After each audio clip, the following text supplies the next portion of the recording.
ఊరికే ఆయనకి కోల్డ్ వస్తుందని చెప్పి హాస్పిటల్కి అయితే తీసుకెళ్ళామన్నమాట, అపాయింట్మెంట్ తీసుకుని ఇద్దరికి.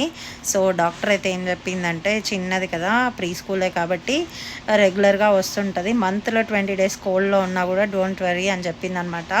అంటే 5 years దాటితే వాళ్ళకి డిఫరెంట్గా ఉంటుంది కండిషన్. 5 years లోపు పిల్లలకైతే రెగ్యులర్గా వస్తుంటుంది, ప్రీ స్కూల్ కాబట్టి ఒకరినొకరు అంటుకొని ఉంటారు కాబట్టి వస్తుంది అని చెప్పిందనమాట. ఇంకా సో డాక్టర్ చెప్పినాకైతే నేను కూల్ అయ్యానమాట. ఇంకా మా బుజ్జి పిల్లలతో హాస్పిటల్కి వెళ్తే ఒక రేంజ్లో ఉంటుంది అనమాట. మెయిన్గా వీడినైతే అస్సలు ఆపలేమన్నమాట. పలకరించిన వాళ్ళకి పలకరిగిన వాళ్ళకి అందరికీ హాయ్ బాయ్లు చెప్తూ ఉంటాడనమాట. అసలు ఎంత క్యూట్ ఫెల్లోనో, ఎంత నాటి ఫెల్లోనో, అందరినీ హాయ్ అని పలకరించుకుంటూ వస్తాడనమాట.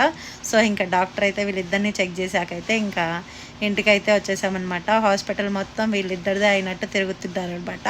లాబీలో ఎంత హాయిగా ఎంత హ్యాపీగా ఎంజాయ్ చేస్తున్నారు.